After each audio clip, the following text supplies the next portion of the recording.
And I realized that what the Athenians and the Spartans and almost all the Greeks realized was you have to have some way of canceling the debts, but that requires a political system that does not let an oligarchy develop. Well, Aristotle then, Plato's student, took a study with his students of all the constitutions that they could find in Greece. And he found out that all of the constitutions claimed to be democratic, but they're actually oligarchic. And what appeared to be a democracy was, yet everybody could vote, but the way that the political system and control of politics, control of policy was centralized in the hands of the wealthiest classes meant that, in fact, it was an oligarchy.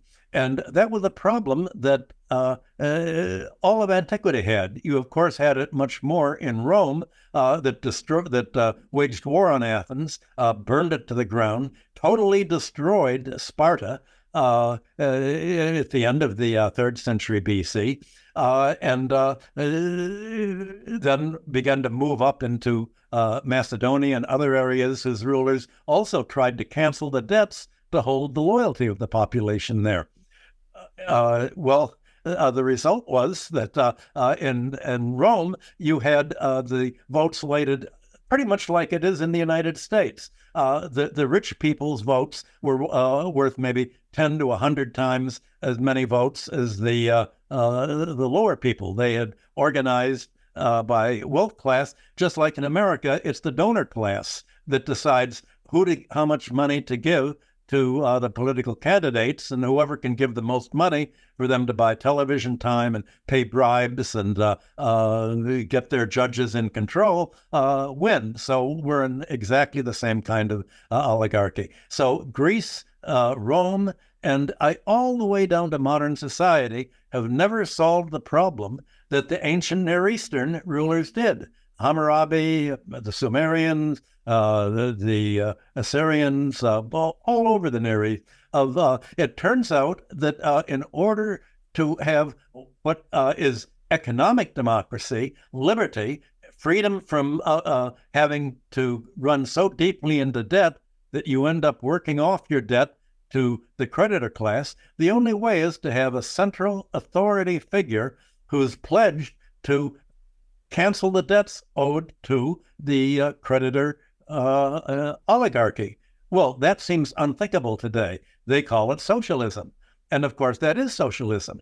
And you had a century ago, people like Karl Kautsky writing, was original Judaism socialistic? In many ways, there was an argument for centuries, over 7 centuries in Judea and Israel over the fight between the wealthy people and the wealthy creditors who wanted to monopolize all the land and the debtors. And that's why we now know that as a result of translating all of this Babylonian economic literature and the pronouncements of kings taking the throne and proclaiming economic liberty. The word was andararum in Babylonian, which is a cognate to the Hebrew word duror, andararum. And again, word for word, it was a Jubilee year. And it turns out that the Jubilee year was not a utopian idea that would have just destroyed economic balance. Canceling the debts preserved economic balance. That not canceling the debts led to imbalance. And you had that spelled out again and again, not only in the Babylonian and Near Eastern literature, but even in Greece. You had a military manual written by a man, I think Greek names must have been taken as pseudonyms, or you got a new Greek name at some point in your life, a man called Tacticus. And he wrote a book about the defense of cities and the attack of cities. And he said, how does a general attack a city? What's the tactic? Well, the first thing he said was, you promise the citizens you're going to cancel their debts. They're going to come over to your side. And then said, how do you defend a city against a general attacking? You promise the citizens you're going to cancel the debts. You may or may not free some of the slaves, but you certainly free the debt bondsmen. And that's what you do. All of this was woven into the very fabric of the ancient mentality. And what our Harvard group that's published 5 volumes of symposia found is that this idea of restoring economic order was based on the understanding that there's no automatic self-correcting economy, which is the myth of modern time that is promulgated by oligarchs who want to destabilize the economy. But if they know that if they can convince you that whatever is happening is a natural process of economy stabilizing by giving them all the money and impoverishing the 90%, then you're not going to do anything about it. So none of the findings of our Assyriological group or the Egyptology groups, you had people all know how Egyptian hieroglyphics were translated from the Rosetta Stone. They don't know that the Rosetta Stone was a debt cancellation. It was canceling the tax debts to the pharaoh, because most debts in antiquity were owed to the palace. As I said, the palace was canceling debts to themselves. And you had Roman emperors finally in the second and third century, canceling debts, but the debts they canceled were the tax debts. Unfortunately, mainly owed by the wealthy people by that time, because everybody else was broke. But this is somehow left out of account.